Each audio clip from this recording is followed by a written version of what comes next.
I've been very, very interested in silent reading because if we think about it, that's the mode in which most of the college and career-ready reading is done.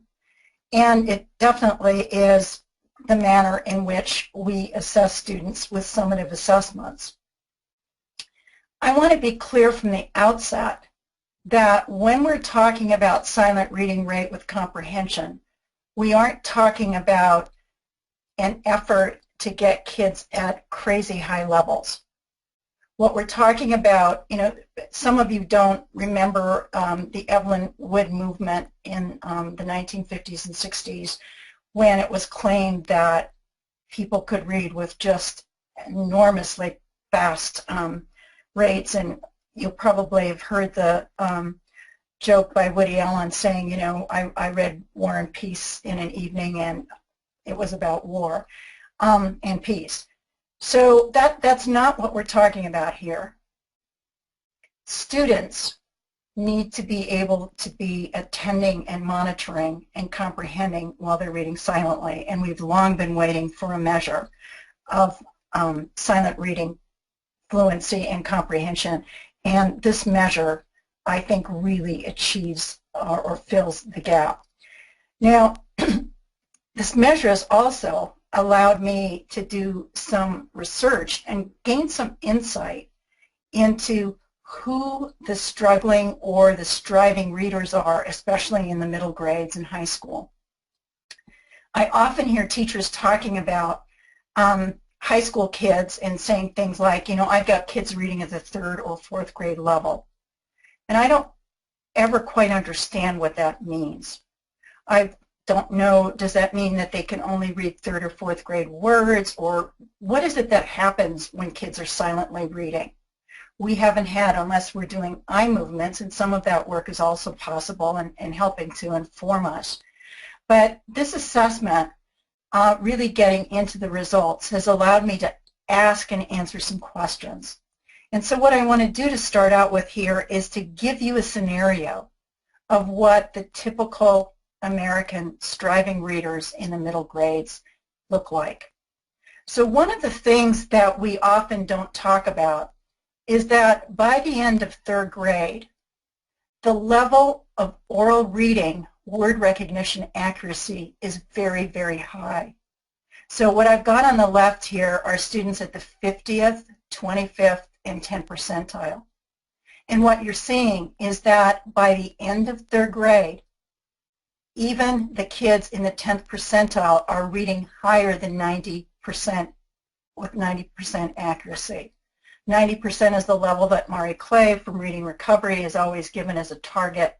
That's been a long-standing level in terms of clinical work. But what we're seeing, and by the way, the 25th and 50th percentile reach these similar levels already at the end of 2nd grade. So our students are able to recognize words. They do it slowly, very slowly in some cases, and this is from Dibbles, this isn't necessarily the most accurate or valid kind of comprehension assessment, but it does give an indication that students really aren't able to summarize or talk about what it is that they've read. So the first point that I really want to make is that we have students who can recognize words.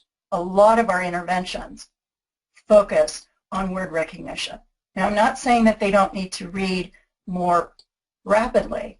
They do, but I'm going to give you some examples of why the cycle keeps going round and round and round. We know that when they get to a silent reading comprehension task, and this is from the National Assessment, the distribution is typically a 3rd advanced, proficient, a 3rd basic, and a 3rd below.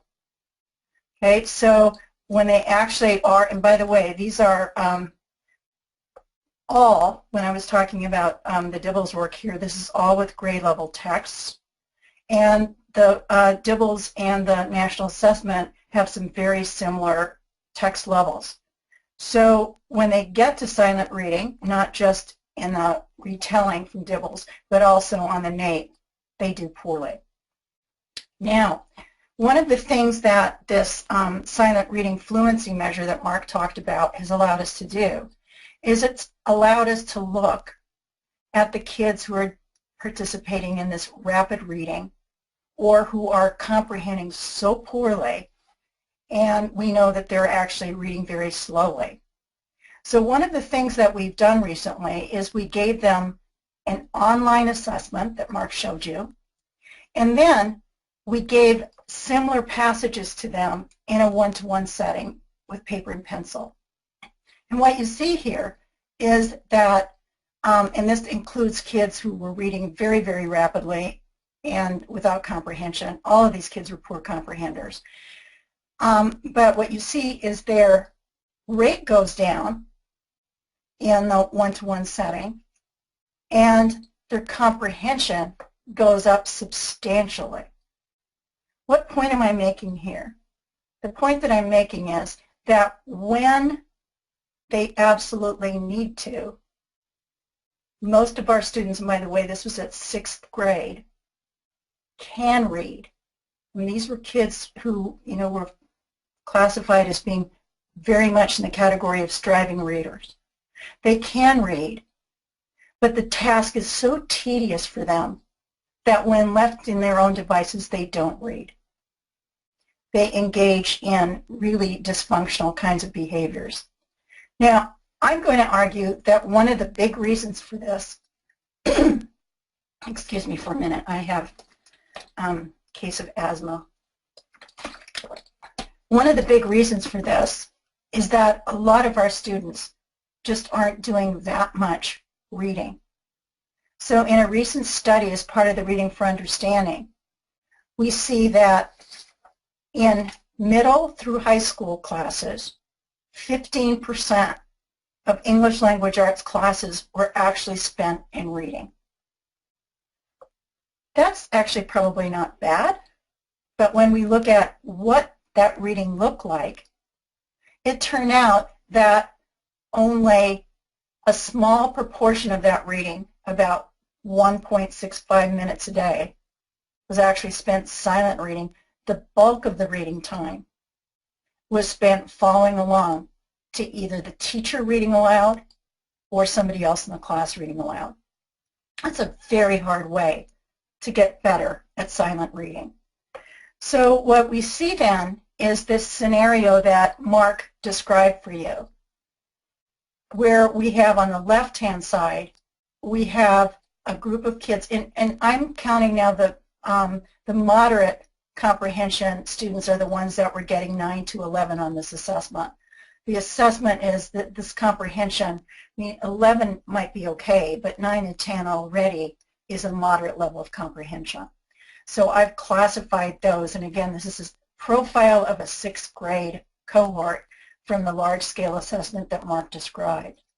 So what we're seeing, and in this particular cohort, the level was just a tad bit lower than the 8%.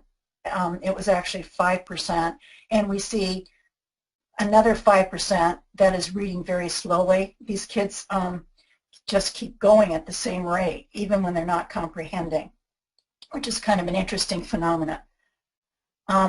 Then here in the middle, we've got some kids who are very, very slow. We also have some very slow readers, and by slow, I'm talking about kids who read silently slower than they read orally.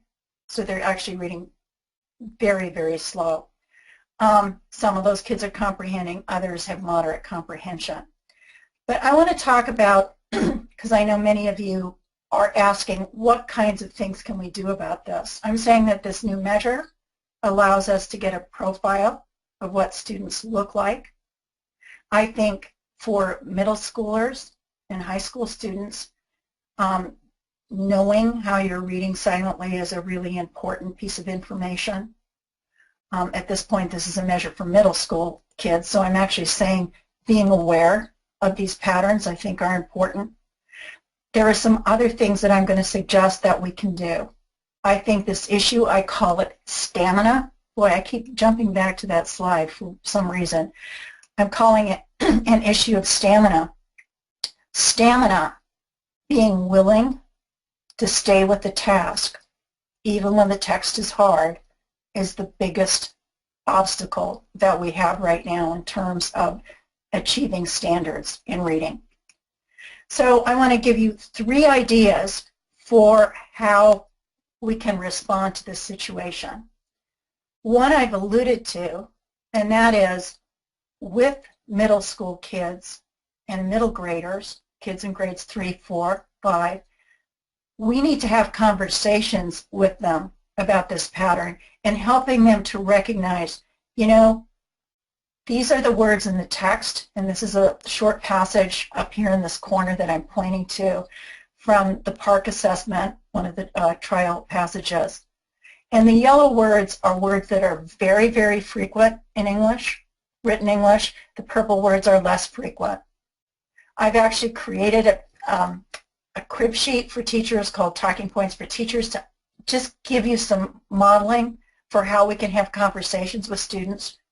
But we need to have conversations with students. You know, this, what was I saying? You know, about 60% of the kids who have moderate comprehension or very, very poor comprehension. And they need to be aware that the majority of the words in texts are words that with which they're fluent, at least in decoding. They need to read more to develop the fluency that underlies comprehension. But they also need to realize that whenever you see a new text, any topic is going to bring up some new vocabulary. But when we look at that vocabulary, often you have the strategies in the background to figure those words out. So this is a task you can do, but it's a task that you steadily need to work on. Okay, so that's the very important first idea. The second idea, and especially as we're thinking now at this time of the year about summative assessments, I'm going to suggest that we need to give students many consistent opportunities to read magazine articles. I'm not saying that you don't read short stories, long novels, different kinds of informational text. But I'm really part of a recommendation that is read at least one good magazine article a day in school. Why? Lots and lots of different reasons. But for one, a magazine article actually gives you most of the background knowledge that you need to understand a particular idea. It also helps you use texts to develop background knowledge, which is what the whole close reading movement is about. Okay, so you want to read a lot to get good at background knowledge. It turns out that when we talk to the poor comprehenders that I described earlier, that poor comprehender study, it turned out that these students actually identified topics as what made texts easy or hard for them. So one of the things that we want to do is help kids get a plethora of topics in which they know something. Okay, so magazine articles are really, really an important part. I think a warm-up in a class in the middle grades, in the middle school, on a daily basis, a magazine article. And there are places where you can get open access, free materials. One of them is my website. These texts have been written to have a higher than typical percentage of the very core words, the ones that I had marked in yellow on the previous slide. These are words that kids really need to be very, very fast with so that they can figure out the rare words that don't occur as often. So there are about 100 of these texts available for free download. You can use them in your classrooms as often and as much as you want. Another site is readworks.org that has about 1,600 articles. And one of the things I like about this site is that there are different texts on the same topic, allowing you to give kids at least a modicum of choice in what they want to read. And for middle graders, that's a really big part of engagement. Okay, so you read the article on the left, other people read the article on the right. Now we have 2 more articles, so within this whole class, we've got 4 articles going, and we actually have a valid reason to interact with each other as we share this information. So this idea that you need to read more and also read widely is a really critical one. That isn't to say that you don't also need to read full-length novels and so on, but I really do want to emphasize that magazine reading helps you get ready for a particular genre. It helps you develop background knowledge, and it also can really help you with the automaticity you need in silent reading, and also staying with the task, because these tasks aren't incredibly onerous. Now, this is a doable task, and for a striving reader who has a pattern of doing this rapid reading that we talked about, or plugging along really slowly and then pretty much giving up, but just staying with the eyes on the text and then answering the questions. For those kids, this is a manageable task. I do want to make a comment about a new phenomenon that's out there, which are sets of texts with different Lexile levels. And the claim is made that you have the same content, but with different Lexile levels. I want you to take a look at the text of different Lexile levels in red. And what you see here consistently in all three of these programs, so it's red, black, and the checkered, those are all three different programs with 4 different Lexile levels. When the programs had 10 or 11 Lexile levels, I clumped them into these 4 groups. But what you're seeing here is that the very lowest readers always get the least amount of text. And sometimes the amount, like in Program C, is so small that it doesn't teach you anything about stamina. Okay? I don't know where the philosophy came about that you would get better at something by doing less of it. Dick Ellington, about 40 years ago, said, you know, if they don't read much, how are they ever going to get good? And the point is that unless there's a very aggressive way to make sure that kids very quickly move to higher Lexile levels, this is an effort that I think can guarantee that we're going to keep the lower kids in the very same place that they are and not developing the stamina that they need. By the way, the difference in vocabulary at these different levels is not significant. What is different is the sentence length. And it turns out just changing sentence length doesn't help the struggling readers. They also need an incredible amount of support with ideas, which comes to the third idea, and that is looking at text as a way to get new information. Text is where human beings store information, and unless I as a student know that and am good at accessing information, I'm never going to be good at reading, and a lot of the largesse of the information age is going to be lost to me. We need to, the reason we're doing all this reading is so that you can learn things. And we want students, especially the ones who haven't made a habit of reading, who've had a very poor experience over time.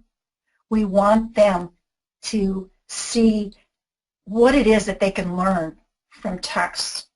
And what I suggest is collecting, having knowledge notebooks in classrooms and collecting lots and lots of content maps, word maps, whatever you want to call these semantic maps. But when I've read a collection of articles about immigration, I actually summarize them in a way that makes sense for me. Here's some other examples. You can do this with diagrams. You can do this with pictures. We have some sets at Text Project. We have a whole set of pictures and word maps, semantic maps, around about 20 topics. And this one on fashion and design gives you an example. I want to have a collection of concepts that I've learned and that I can review and that I can remember. And that helps me realize that this process of reading isn't just to get through with the task, which is what a lot of the poor comprehenders thought it was, but it is to remember and know things from it. So I hope you visit me at Text Project. Everything at Text Project is open access, and now it's time for us to answer some questions.